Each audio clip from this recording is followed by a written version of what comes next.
Hello beautiful soul, welcome back to my channel. This is my channel for Japan, kabayan sa guitar use. This reading is for you. Tingnan natin ang timeless reading, 7 days. Timeless reading tayo at tingnan din natin ang taong nakakonect sa'yo. Pagsamahin na natin. Tao na nakakonect kay sa guitar use. This is my channel for Japan. Sa'yo to, para sa'yo to.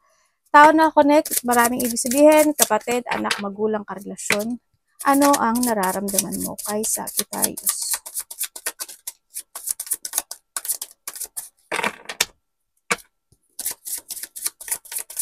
Ay maraming salamat muna kay EMZ Vlog 7242. EMZ Vlog 7242. Maraming salamat sa iyong thanks donation. Tao na ako na kay Sagittarius, ano ang nararamdaman mo kay Sagittarius?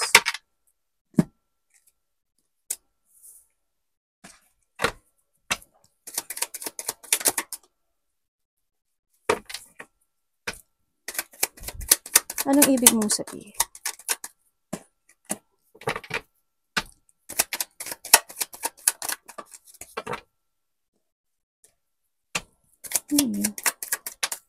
Okay. Tao na nakakonect sa'yo. So, nakita ko sa kanya, sarili niya lang iniisip niya eh. Dito. Ang naramdaman niya sa'yo, itong tao na to as in, basta, ang nakita ko sa kanya, sarili niya lang iniisip niya. May pagkamakasarili siya. Ang nakita ko sa kanya, nagpipretend siya sa'yo. Siguro may mga pagsisinungaling, ganyan. Unahin natin if you are, kung kayo, itong tao na to is magkahiwalay, sa nakikita ko dito, hindi kanya kayang, may mga gusto siyang aksyonan. Kumbaga gusto niyang umaksyon, pero, ang nakita ko sa kanya, lang siya, may doubt siya doon sa action na yun, no? Andito rin yung sitwasyon na maaari nagkaroon kayo ng conflict, o andito yung sitwasyon na maaring nagkaroon talaga ng paghihiwalay, no?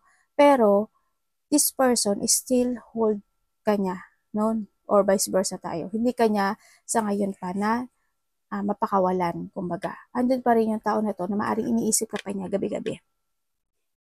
Hindi ko alam kung bakit siya, ikaw or siya nagkakaroon siya ng pagtatampo. O andun yung sitwasyon na ini-imagine ka nitong tao na to. Iniisip ka niya, the illusioning, in-imagining. Yun nga lang, ang nakita ko sa kanya, medyo either mataas yung ego nito kasi hindi ko nakikita yung action niya sa nakita ko dito. Nahadus kasi siya sa pagtitimpi, no? Pero gusto niyang, pero hindi ko nakita action niya eh. Hindi ko nakita. Pero laging kanyang naiisip. Pero syempre gusto niya ng getting together. No? Gusto niyang magkaroon ng connection ulit sa'yo, nitong taon na to. Kung kayo is in a relationship nitong tao na to, sa nakikita ko sa kanya, maaring itong tao na to is vice versa tayo Kung you're in a relationship, may mga bagay o sitwasyon na hindi kayo nagkakaintindihan. Siguro kasi isa sa inyo is hindi nagiging open, no? In this relationship. Maaring nahandoon yung situation na pag-aalinlangan o kaya andun yung situation na maaring nagkakaroon ng doubt, no? In this relationship. May mga bagay o sitwasyon na gusto mo, hindi niya gusto. Gusto niya, hindi mo gusto. May mga ganong sitwasyon. Ang nakikita ko rin dito is, minsan nga, isa sa inyo is siguro hindi yung minsan nagkakaroon ng tampo in this relationship. Maari sinasabi niya rin na matampuhin ka, no? Andito rin yung situation na imaginative ka, and siguro nga kapag siguro gusto mo ikanya, diba? Baka ganun sa iba sa inyo, o hindi yung sitwasyon na minsan siguro kasi dahil nga sa pagtatampo, siguro may mga bagay na hindi kayo nakakasundo talaga. Yun nakita ko dito. Kumaga moody yung yung relationship ko. Sabi niya, moody ka, matampuhin, ganyan. Minsan, exaggerated ka. May mga ganong sitwasyon. Kaya yan nararamdaman niya sa'yo. Tingnan natin ang parating sa'yo. Anong parating kay Sagittarius in this timeless reading? Parating sa kanya.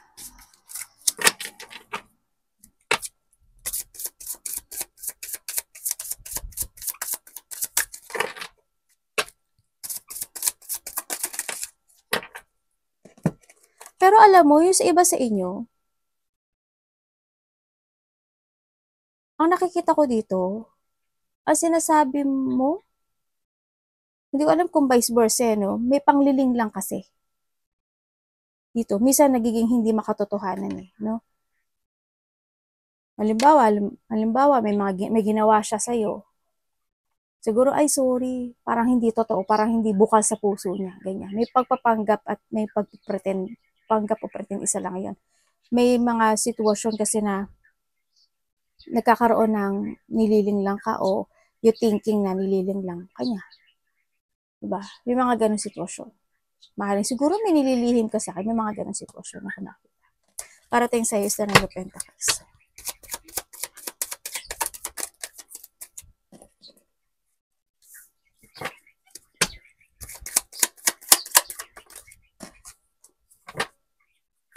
Ano ito? Okay, ang parating sa'yo, medyo hindi lang good.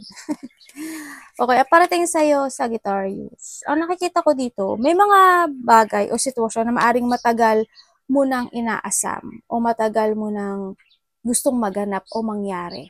Either may mga pinaprogress ka or maaring may mga gusto kang ma-improve, maari, o may mga pinupukusan ka this time sa nakikita ko dito. Pero ang nakikita ko sa'yo is magaganap po. Kuhanin ko Ano kasunod po nito?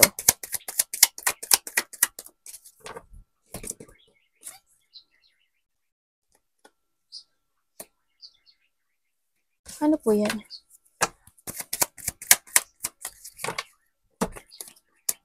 Okay.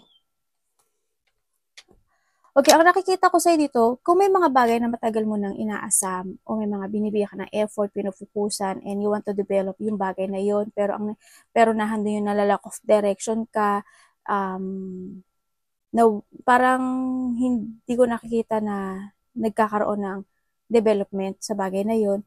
May mga bagay kasi na nagkakaroon ng you feel unsuccessful, may mga bagay na hindi nagiging stable sa nakikita ko dito, no?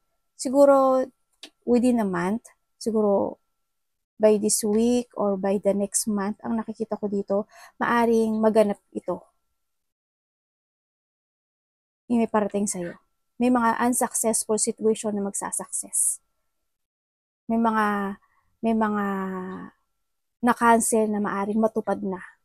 May mga unhappy situation na magiging happy ka na. May mga achievement situation. Yung mga hindi mo na-achieve, na feeling mo is hindi mangyayari siya by a month or by next month. Maaring ganyan. Sa iba sa inyo. Sa iba dito is a week lang. Baka maganap to. Yun. Yun ang nakita kong parating sa'yo. May travel ba kayo? Iba dito parang may mga biglaang magaganap o mangyari. Maybe you have a travel. No? Na matagal na nakaplano. Pero iba jungle. Pero magaganap siya oh. If you have a plan na para mag-travel, nakikita ko magaganap siya. Sa iba sa inyo, hindi man siya by the next month. Siguro is by next year. Yun nakikita ko dito. O sa may next year travel ako nakikita sa iyo. There's a victory and success situation ako nakikita sa iyo. And also, ang nakikita ko rin sa iyo, may biglang makikipag-communicate sa iyo. Maring itong person na to is hindi siya nagkaroon ng pagkakataon o hindi kayo gaano nagkakausap itong tao na to, pero bigla siyang kukonect sa iyo. Nagkakaroon ng connection. May makipag-communicate. Tingnan natin, tao na nakakonect kay Sagittarius. Ano ang intention mo kay Sagittarius?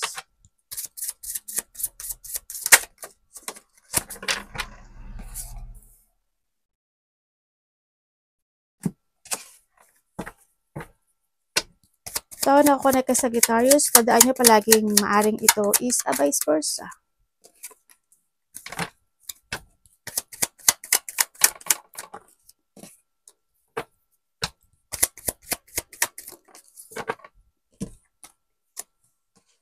Okay, ang intention niya sa'yo, maaring vice versa, ini-illusion ka niya. Andito yung sitwasyon na naiisip ka niya, syempre, hindi ka naman nawawala sa isip mo, lalo kung nagkahiwalay kayo, no? Or maaari ikaw ito. Andito yung sitwasyon na iniisip niya na kung kinakailangan ka na niyang i-let go, o iniisip niya na siguro si Sagittarius or vice versa, masaya na sa sarili niya, masaya na sa buhay niya, masaya na siya sa ginagawa niya. Yan nakikita ko sa kanya. No? Or vice versa. Pero handun pa rin yung sitwasyon, syempre, de-illusioning na magkaroon kayo ng togetherness or magkaroon uli kayo ng union or magkaroon uli kayo ng pagkakasundo o pagkakaisa. No? Handun pa rin yung sitwasyon na nagkakaroon, maaring ini-illusion niya o naaalala niya yung nakaraan situation dito. Kasi gusto niya magkaroon ng pagsasaayos sa iyo. Yan nakita ko sa kanya. Gusto niya magkaroon ng give and take uli sa iyo.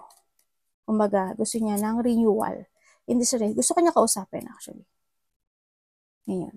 Pero handun yung situation na nandun yung sitwasyon na inilalaan niya nitong tao na to na parang inaalaw na lang niya si universe ang maggawa ng destiny ninyong dalawa. Na baka hindi sa ngayon, baka in a divine timing, baka sakali, no, na magkaroon uli ng pagtatagpo ang bawat isa sa inyo.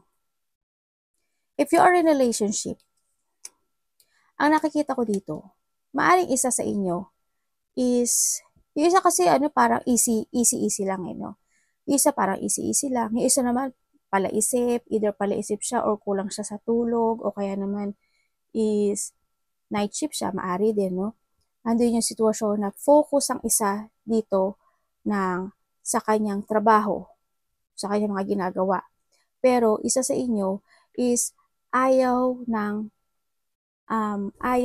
responsibility na mabigat, ayaw niya ng problema actually. Ayaw niya na, parang handula siya sa sitwasyon na kung ano lang yung meron siya, dun lang siya. Kung ano lang yung meron ako, yun lang. Yun nakita ko. Parang they feel niya lang na gagawin niya yung gusto niya. Kung kayo na relationship so nakita ko dito.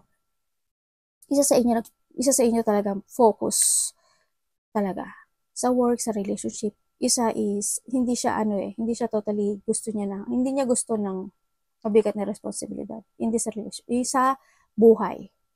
Ganun. Ayaw niya na problema, ayaw na challenge, ganyan. Maaring isa sa inyo hindi pwedeng maasahan, hindi pwedeng pagkatiwalaan.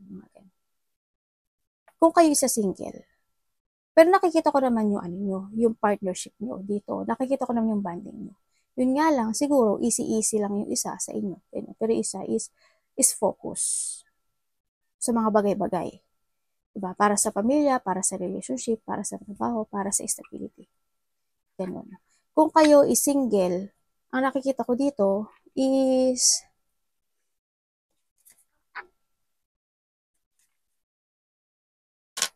may separation sir. Ang nakikita ko sa'yo, maging patient ka daw. Maging patient ka lang, mag-focus ka lang muna sa sarili mo dito, sa nakikita ko dito. To growth, kasi in a divine timing, ibibigay niya sa'yo. If you are stable na pagdating ng panahon, o dumating yung time na yun, sakali ibigay ito sa'yo. Pero you need to be patient lang daw. Tingnan natin ang dapat iwasan. Ano ang dapat iwasan? Yung Sagittarius.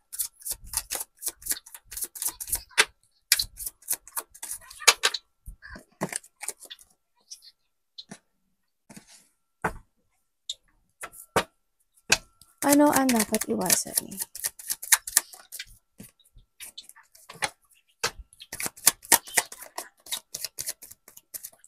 Sagittarius.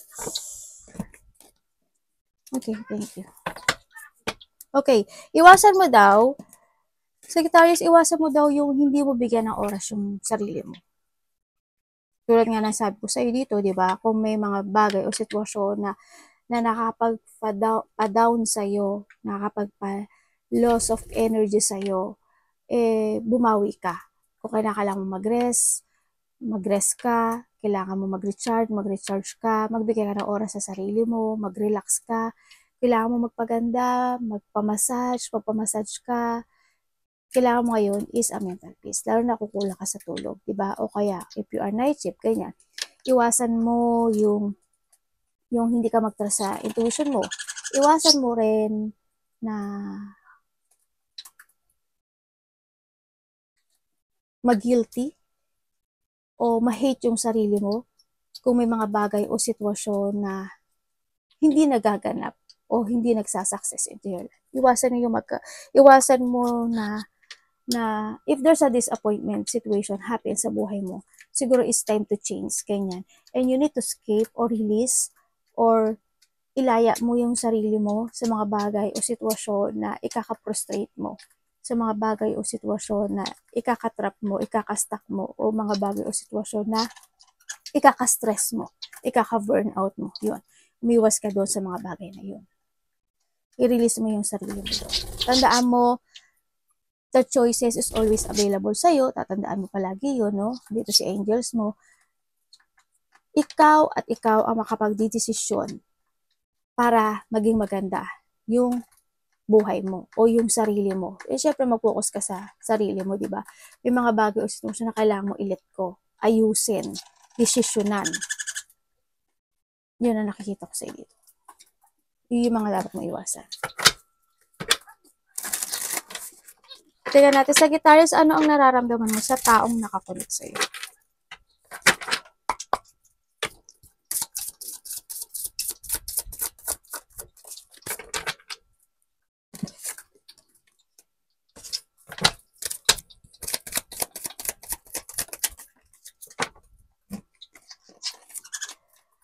Okay, nararamdaman mo sa kanya, Sagittarius, or vice versa tayo, no? Sa nakikita ko sito, nararamdaman mo sa kanya, gusto ka pa niya, kung kayo sa kahiwalay nito, nararamdaman mo na anytime gusto niya ng connection sa'yo, anytime gusto niyang i-text ka, kausapin ka, makipag-communicate sa'yo.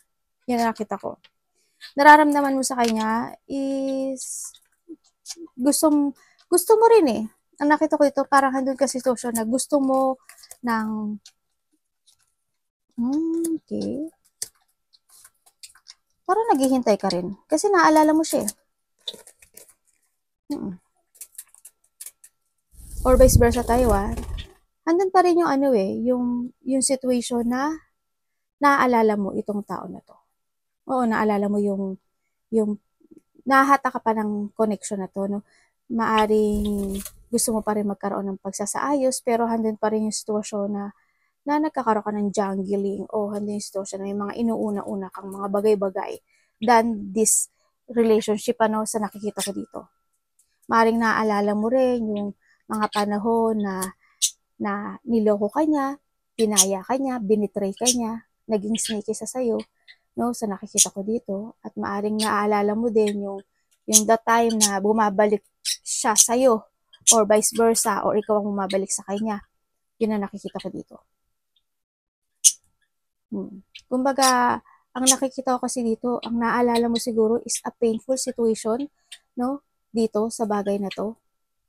Yung nagkaroon ng mga jangling situation na maaring nagkaroon ng third party o kaya nagkaroon ng mga distraction in this relationship, yun ang naalala mo sa kanya.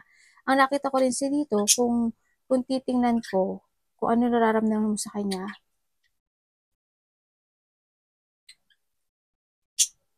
ang nararamdaman mo sa kanya, siya yung tao na may mga time na very supportive siya sa'yo, may mga time na nararamdaman mo at nararamdaman mo pinahalagahan ka niya, no? Sa nakikita ko dito. kung kayo is in relationship, ang nakikita ko sa'yo dito, maaring isa sa inyo is may pagka immature or childish, no? Iba sa inyo maaring isa o dalawang anak nyo. And then, ang nakikita ko rin dito, siguro may mga point o time na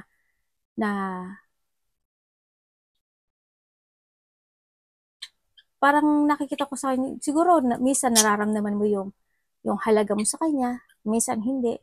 Siguro may mga pinupukusan kasi siya, no? Or ikaw may mga pinupukusan ka. Pero ang nakikita ko naman dito is nagkakaroon naman kayo ng pagsasaayos. Yun nga lang, may mga away o hindi pagkakaintindihan talaga. Siguro may mga tension pa rin hindi natatapos, ano?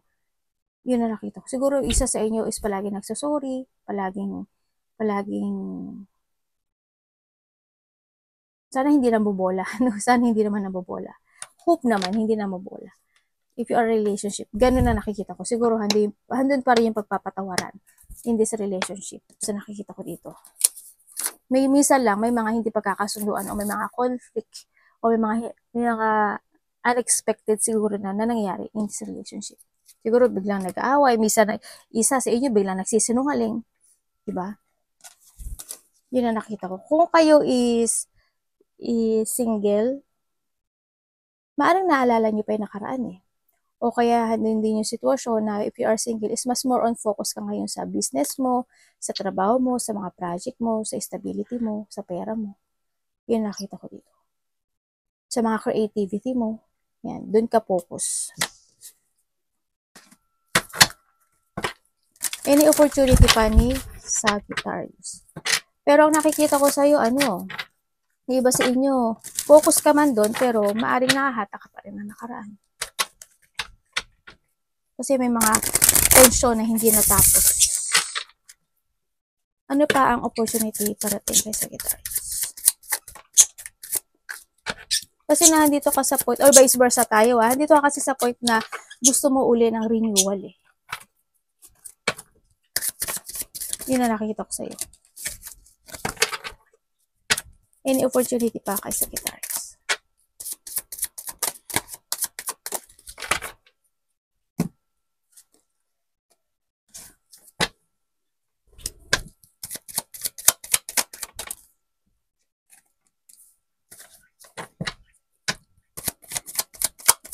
Opportunity.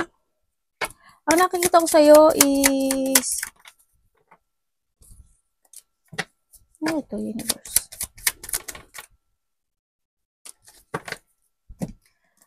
Okay, opportunity. May makipag-usap sa'yo. Babae. Iba dito lalaki. Well, wala naman kasi akong gender eh. No? Energy to energy. Meron tayong Aquarius, Gemini, Libra, Pisces, Cancer, Scorpio. Yun ang nakita ko. Yun.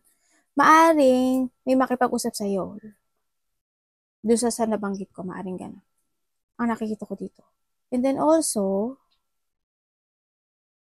parating sa'yo, merong isang bagay o isang sitwasyon sa buhay mo na maire-release mo na. Siguro, kumbaga, lalaya ka sa isang bagay o isang sitwasyon sa buhay mo na maaring na-stuck ka in the past. Kung may mga delay situation, ako nakikita sa'yo, maaring iyon is matutupad na or magaganap. There's a victory and success situation ako nakita sa'yo. There's a good news. May mga happiness, fulfillment, achievement. Ako within a week or a month, ito no, ang nakikita ko sa'yo dito. Yun ang opportunity sa'yo.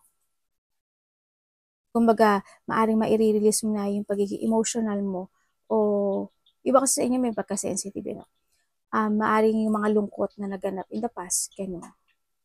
Ako nakikita dito. Iba naman sa inyo, siguro may mga ikakat na kayo sa buhay nyo. Ganyan. And mas more na kayong, pero you still care. You still care. Hmm.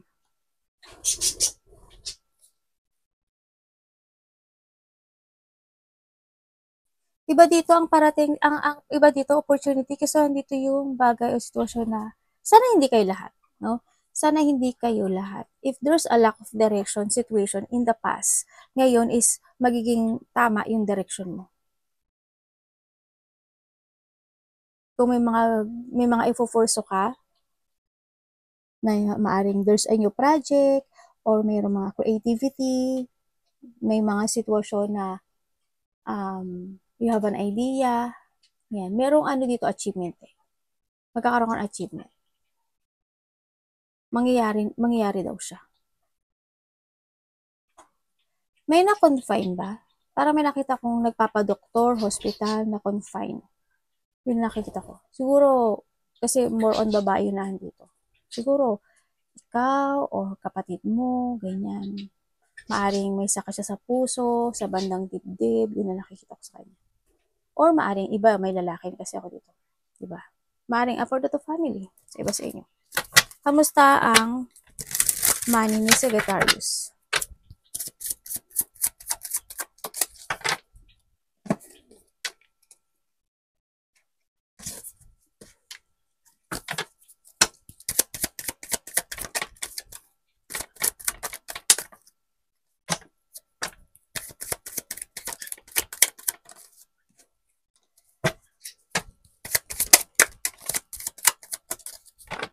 Okay, when it comes sa money mo, ang nakikita ko sa'yo dito,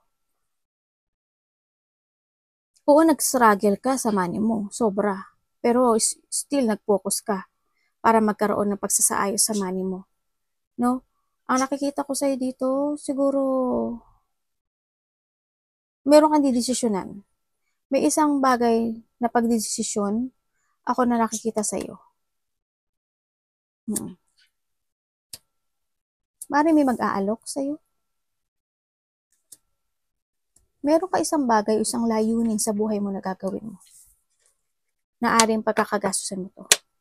Diba siguro, handito ka na sa, may iniipon kang pera, parang iba din dito kasi may ipag-iipon ng pera. Kumbaga, din yung pag-ipon ng pera, pagsasaayos, na maaring may binabalak ka na isang bagay o sitwasyon, kaya ka nag-iipon ng pera. May ganun. Kasi naging mahirap sa'yo yung pera, oh. Pero nakikita ko sa'yo, inaayos mo siya.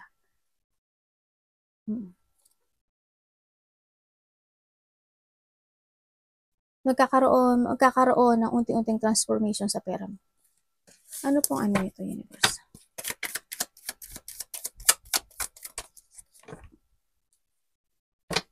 Oo, ano siya eh. May mga uncontrolled situation or handun yung pag-fix ng pera mo, no? Sa nakikita ko sa'yo dito. May papasok daw na pera sa'yo. May mga sitwasyon na hindi mo makontrol, siguro may mga struggle, o kaya nagkakaroon ng distraction sa pera mo, ganyan. Pero ang nakita ko, inaayos mo naman siyang mabuti. Dito. Finifix mo talaga siya. No? Yun nga lang, ang may mga bagay, kasi hindi pa siya mangyari this May eh. No? Ang nakita ko dito, siguro by the next month, ang nakita ko dito, yun, siguro there's something happen na maganap yung magandang situation na to when it comes sa money. Maaaring papasok na pera, syempre hindi lang siguro yung sahod mo o yung mga sitwasyon na maaring matatapos na yung sadness mo pagdating sa pera. Kumbaga may hinihiling ka kasi na hindi mo nakamit. Maaring after a month is makamit mo siya. Yun na nakita ko sa iyo ito. Kumbaga naging patient ka doon sa bagay na yun. At maaring magkakaroon ito ng clarity. No? Na mag-success by June. Yun na nakita ko ito. Marireceive mo yung bagay na yun. Arigatou namaste, God bless.